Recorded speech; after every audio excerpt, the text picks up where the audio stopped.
어느 부부가 있었습니다. 둘 사이가 별로 좋지 않은 부부였습니다. 그런데 어느 날 아내가 완전히 바뀌었습니다.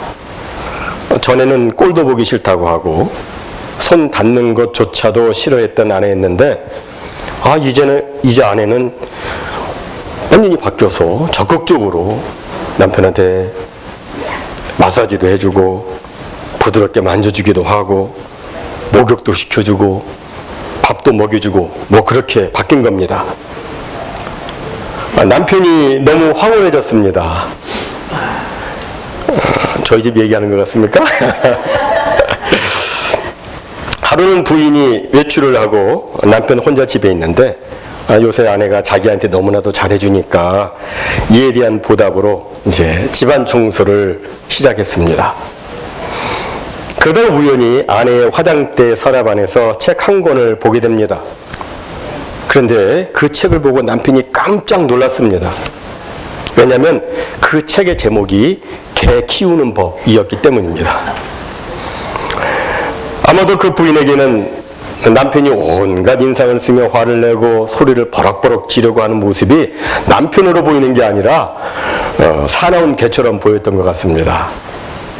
본래 부부는 일생 동안 한 길을 한 마음으로 가야 합니다. 그래야 서로 행복합니다. 그런데 실제로 보면 자라는 환경이 다르고 생각하는 방식이 다르고 해서 부부 사이에 적잖은 갈등과 다툼이 있습니다. 모세의 부부도 예외는 아니었다고 생각합니다. 그들에게도 부부싸움이 있었을 것입니다. 오늘 본문에는 그들이 이러한 문제로 싸웠을 것이라고 추측할 수 있는 그런 단서가 나오고 있습니다. 오늘 25절에서 십보라가 돌칼을 가져다가 그 아들의 포피를 베어 그의 발에 갖다 대며 이르되 당신은 참으로 내게 피난편입니다 라고 한 것을 보면 그들이 할례 문제로 갈등을 겪었다는 것을 알 수가 있습니다. 구약 이스라엘 백성들은 할례를 매우 중요하게 여겼습니다. 하나님께서 아브라함에게 너희 중 남자는 다 할례를 받아라. 이것이 나와 너희와 너희 후손 사이에 지킬 내 언약이니라.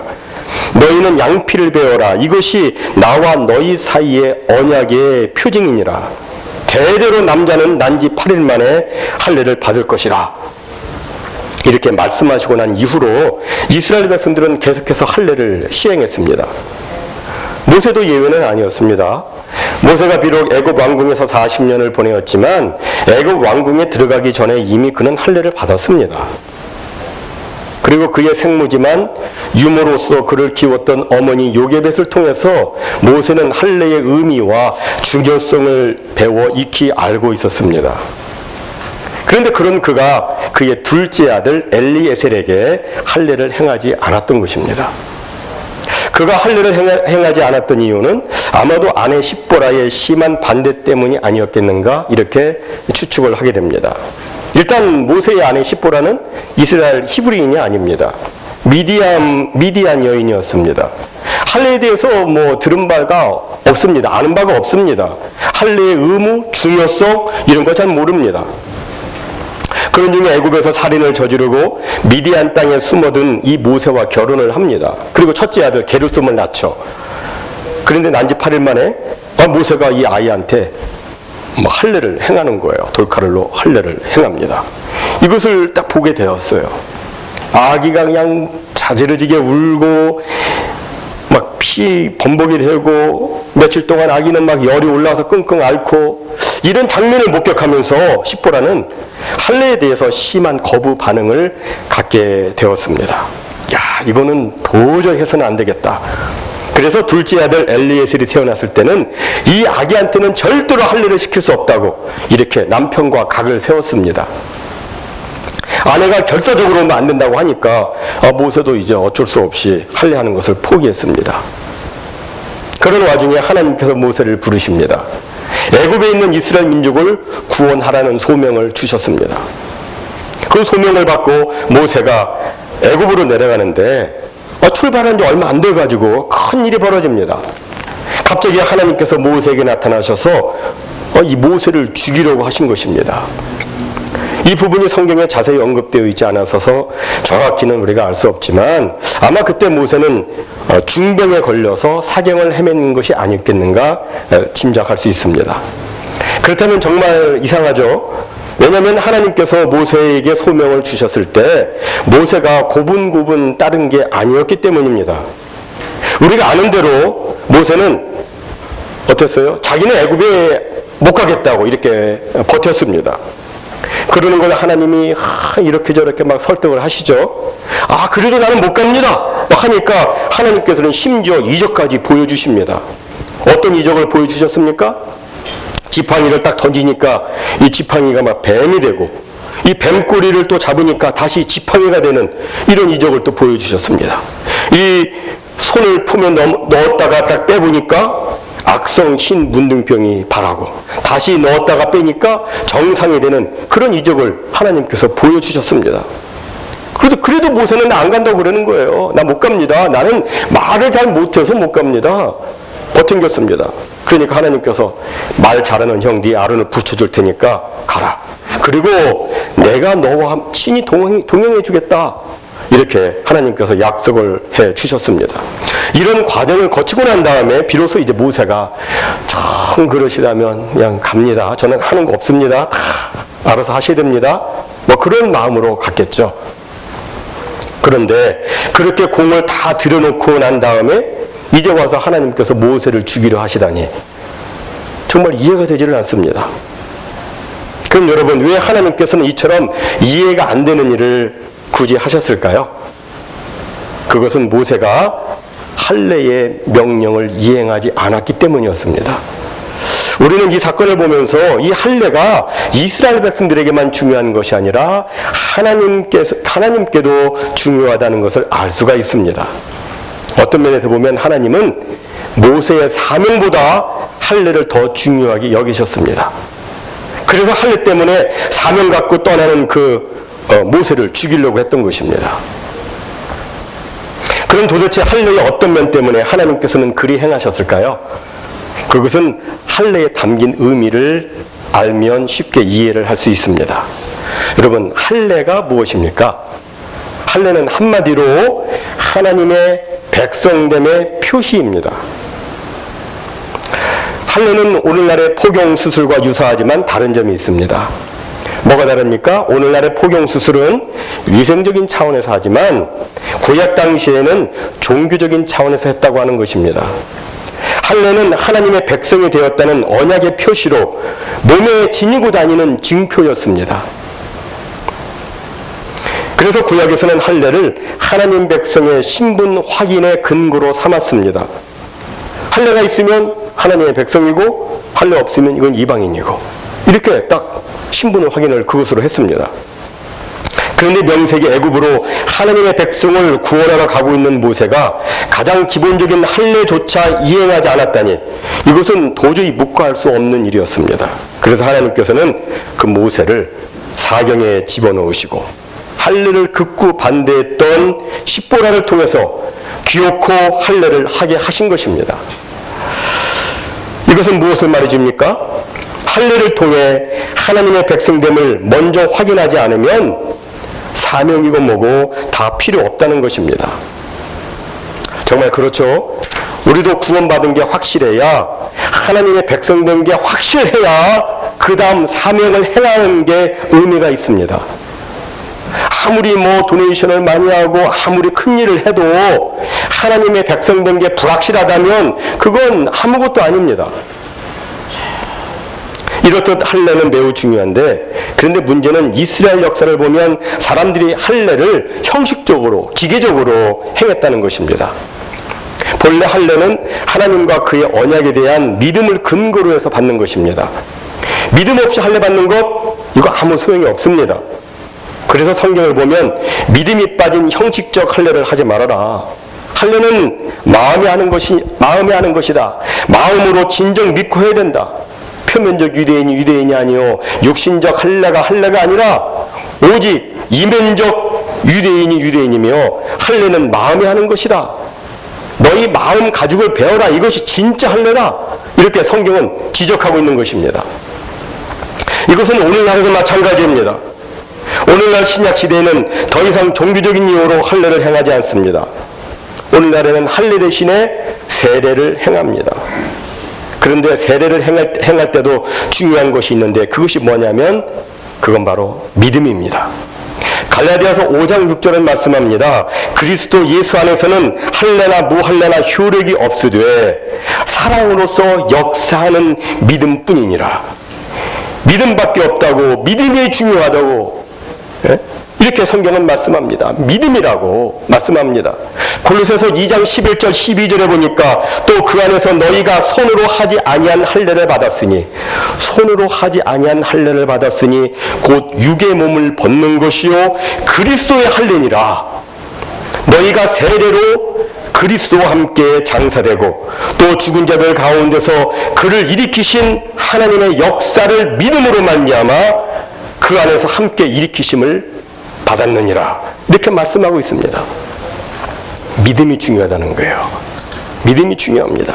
믿음 없으면 그것이 할례든 세례든 그건 아무것도 아니라고 하는 것입니다. 이런 의미에서 우리는 자신의 믿음을 성찰해 봐야 됩니다. 나의 믿음을 돌이켜 봐야 됩니다. 나의 믿음이 정말 참된 믿음이냐 하는 것을 봐야 됩니다.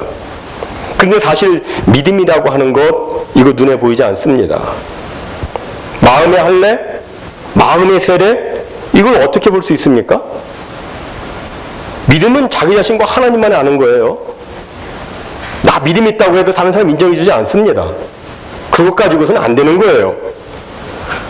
믿음은 그냥 눈에 보이지 아니하는 내적 증거입니다. 그럼 우리의 신앙은 그것으로 끝나는 것이냐? 그게 아니고 우리의 신앙은 이 내적 증거로 끝나는 것이 아니라 외적 증거로도 나타나야 됩니다. 그래야만 우리 주변에 있는 사람들에게 예수님을 증거할 수가 있고 그래야만 하나님께 영광을 올려드릴 수가 있는 것입니다. 그렇다면 어떤 외적 증거가 나타나야 되겠습니까? 말씀에 순종하는 것입니다. 행하는 것입니다. 여러분, 하나님의 나라는 말이 있지 않습니다. 말로 천국 가는 거 아닙니다. 마음의 할례를 받아 새롭게 변화된 심령, 거듭난 심령이 되어서 하늘에 계신 내 아버지 뜻대로 행해야 천국에 갈 수가 있습니다. 간혹 보면 어떤 사람은 자기가 교회에 오래 다녔으니까 자기를 크리스천이라고 생각하는 사람이 있습니다. 그러나 교회에 오래 다녔다는 사실이 내가 하나님의 백성이라는 사실을 증거하지 않습니다. 세례를 받았다는 사실만으로 내가 하나님의 백성이 되었다고 말할 수 없습니다. 교회에서 어떤 특별한 직분을 맡은 사실이 내가 하나님의 백성이라고 이것을 말하지 않습니다. 삶을 보여줘야 됩니다. 삶 속에 자신이 구원받은 하나님의 백성이라는 증거가 있어야 진짜 하나님의 백성이라고 말할 수가 있는 것입니다. 그리스도의 피로 구원받아 그리스도께 속한 그리스도의 사람이 되었다면 그 그리스도인이라는 할례의 흔적이 나의 마음에, 나의 삶 속에 나타나야 되는 것입니다. 이것이 없이 신앙생활을 한다면 그 사람은 그리스도인이 되는 것을 모방했을 뿐이지 아직 그리스도인으로 태어난 것은 아닙니다. 물 세례를 뛰어넘어서 세례받는 것을 뛰어넘어서 마음의 할례, 마음의 세례를 받아야 됩니다. 성령 세례를 받아 진짜 크리스천으로서 성령의 열매를 맺어야 되는 겁니다. 사랑하는 성도 여러분, 우리에게는 내적 증거, 외적 증거가 모두 다 필요합니다. 예수 믿는다고 하지만 예수 믿는 증거, 예수 믿는 표가, 그 마크가 나에게 없다면, 그것이 보여지지 않는다면 자기 자신의 신앙을 다시 돌이켜봐야 됩니다. 고린도후서 13장 5절은 말씀합니다. 너희가 믿음에 있는가? 너희 자신을 시험하고 너희 자신을 확증하라. 예수 그리스도께서 너희 안에 계신 줄을 너희가 스스로 알지 못하느냐? 그렇지 않으면 너희가 버리운 자니라 라고 말씀합니다. 말씀을 맺도록 합니다. 사랑하는 성도 여러분, 오늘 우리는 세례식을 거행하는데 세례는 예수님을 나의 구주와 주님으로 믿고 영접하고 고백하는 사람들에게 베푸는 외적 표징입니다. 그러나 물로 세례를 받는 것보다 더 중요한 것은 무엇입니까? 마음의 세례입니다. 마음을 씻어 새로운 삶을 사는 생활의 변화가 나타나야 진짜 세례를 받은 것입니다. 진정 우리에게는 삶의 변화가 필요합니다. 톨스토이가 이런 말을 했습니다. 모든 사람들은 인간이 변화되어야 한다는 것을 생각하고 있으나 자기 자신이 변화되어야 한다는 것을 생각하지 않는다. 얘기해보면 다른 사람 얘기는 너무 잘하는데 왜 자기 자신에 대해서는 그렇게 참 후한지 모르겠어요. 여러분, 다른 사람의 변화가 아니라 나에게서 먼저 나 자신의 변화가 나타나야 됩니다. 옷 2벌 있는 사람 한 벌 나눠줘야 됩니다. 이게 진짜 예수 믿는 거예요. 음식도 그리하라고 성경에 써 있습니다. 남의 걸 어떻게든지 더 가져와서 막 하려고 하지 말고 오히려 착함과 거룩함과 의로움과 진실함으로 다른 사람 도와주고 다른 사람들을 세워주라고 성경은 그렇게 말씀합니다. 성경 어디에 자기 욕심 채우라고 말씀하고 있습니까? 자기 마음대로 살려고 하지 말고 하나님의 뜻대로 살라고 성경은 말씀합니다. 자기 욕망을 위해서 살지 말고 하나님의 영광을 위해서, 복음 증거를 위해서, 하나님의 사랑을 실천하기 위해서 이런 삶을 살아라. 너희들 이렇게 살아야 된다라고 성경은 말씀하고 있습니다. 이것이 나타나야 삶의 변화가 있는 것입니다. 사랑하는 성도 여러분, 오늘 하나님께서 여러분들에게 각자에게 들려주시는 말씀이 있는 줄 압니다. 오늘 세례 받으시는 분이나 이미 세례 받으신 분이나 마음의 세례를 받아서 옛사람의 생각, 옛사람의 이기성, 옛사람의 죄악을 다 벗어버리고 예수님만을 닮아가는 진정된 변화의 삶이 열매로 나타나는 분명한 그 증거로 나타나는 그 놀라운 역사가 있기를 주님의 이름으로 축원해 드립니다. 우리 함께 기도하겠습니다. 하나님 아버지, 참으로 감사합니다. 오늘 하나님께서 주신 말씀 아멘으로 받았습니다. 이미 세례를 받았고 또 오늘 세례를 받겠지만 아버지 하나님, 그것으로 그치는 것이 아니라 마음의 세례, 진정된 세례, 성령 세례를 받아 성령의 열매를 맺는 자리까지 나아가야 진정 하나님의 자녀됨을 증거할 수 있사오니, 그래야 하나님께 온전히 영광 올려드리는 삶을 살 수 있사오니 하나님 아버지, 우리를 긍휼히 여겨주시고 우리에게 은혜 베풀어 주심으로 이러한 변화의 아름다운 그 모습들이 우리 속에 풍성히 나타나서 참으로 나도 알고 남도 알 수 있는 그런 놀라운 은혜로 하나님 역사에 주시옵소서. 앞으로 진행되는 모든 이 예식과 그리고 우리의 앞으로의 모든 삶을 하나님 축복해 주심으로 아버지 하나님께서 요구하시고 기뻐하시는 아름다운 그 열매가 우리 가운데 풍성히 맺혀지도록 아버지께서 역사에 주실 줄로 믿사옵고 이 모든 말씀 예수님의 이름으로 기도하옵나이다. 아멘.